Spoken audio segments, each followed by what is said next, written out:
সন্তানের মেধা শক্তি বেড়ে যাবে যদি মায়েরা এই দুইটি আমল করে সন্তানের মাথায় ফু দিতে পারেন। রাতের বেলায় সন্তান যখন ঘুমিয়ে যাবে তখন মায়েরা এই দুইটি আমল করে নিয়মিত সন্তানের মাথায় ফু দিবেন, ইনশাআল্লাহ সন্তানের মেধা শক্তি এবং স্মৃতিশক্তি বৃদ্ধি পেয়ে যাবে এবং এই সন্তান হবে অত্যন্ত মেধাবী এবং স্মৃতিশক্তির অধিকারী। ইবনে আব্বাস রাদিয়াল্লাহু তাআলা আনহুর জন্য আল্লাহ নবী সাল্লাল্লাহু আলাইহি ওয়াসাল্লাম যে দোয়া পড়েছিলেন এবং ইবনে আব্বাস রাদিয়াল্লাহু তাআলা আনহু সেই দোয়ার ফলে অত্যন্ত মেধাবী হয়েছিলেন, অনেক হাদিস তিনি মুখস্থ করতে পেরেছিলেন। সেই দোয়া আমি আপনাদেরকে আজকে শিখাইয়া দিব এবং দ্বিতীয় নাম্বার দোয়া হচ্ছে আল্লাহ পাক নিজে সেই দোয়া শিখিয়ে দিয়েছেন স্মৃতিশক্তি এবং মেধা বৃদ্ধির জন্য।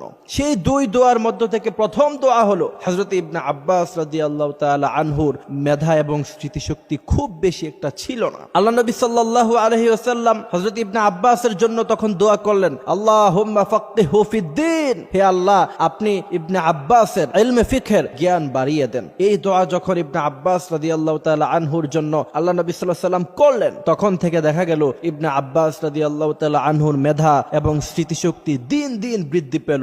এক পর্যায়ে এসে হযরত ইবনে আব্বাস রাদিয়াল্লাহু তাআলা আনহু অত্যন্ত মেধার অধিকারী হয়ে গেলেন। সুবহানাল্লাহ।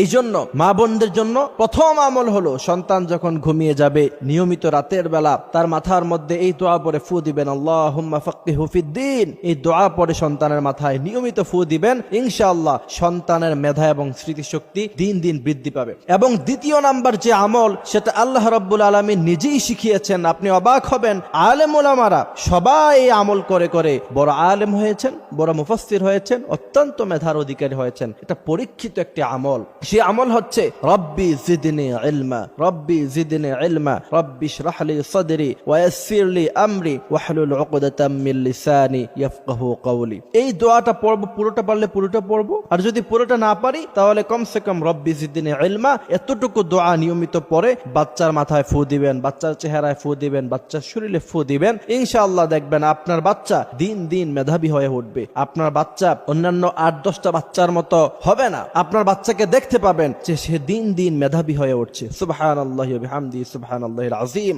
আজকে মেধা বৃদ্ধির জন্য আমরা অনেক ধরনের খাবার খাওয়াই, মেধা বৃদ্ধির জন্য আমরা অনেক সময় অনেক ধরনের মেডিসিন বাচ্চাদের জন্য ইউজ করি, বাট কিছু আমল আছে যে আমলগুলি করলে পরে রাসূল করিম সাল্লাল্লাহু আলাইহি সাল্লাম বলছেন মানুষের মেধা বৃদ্ধি পায়। এই আমলটি শুধুমাত্র বাচ্চাদের ক্ষেত্রে করবেন বিষয়টি এমন নয়, আপনাদের নিজেদেরও যাদের মেধা স্মৃতিশক্তি কম, অনেক সময় দেখা গেছে যে স্ত্রী বাজার আনতে বলছে, কি আনতে বলছে ভুলে গেছে, আবার স্বামী ফোন করে একটা কথা বলছে স্ত্রীকে ভুলে গেছেন, সেক্ষেত্রে আপনারা নিয়মিত আমলটি করতে পারেন। রব্বি জিদনি ইলমা, রব্বি ইশরাহ লি সাদরি ওয়া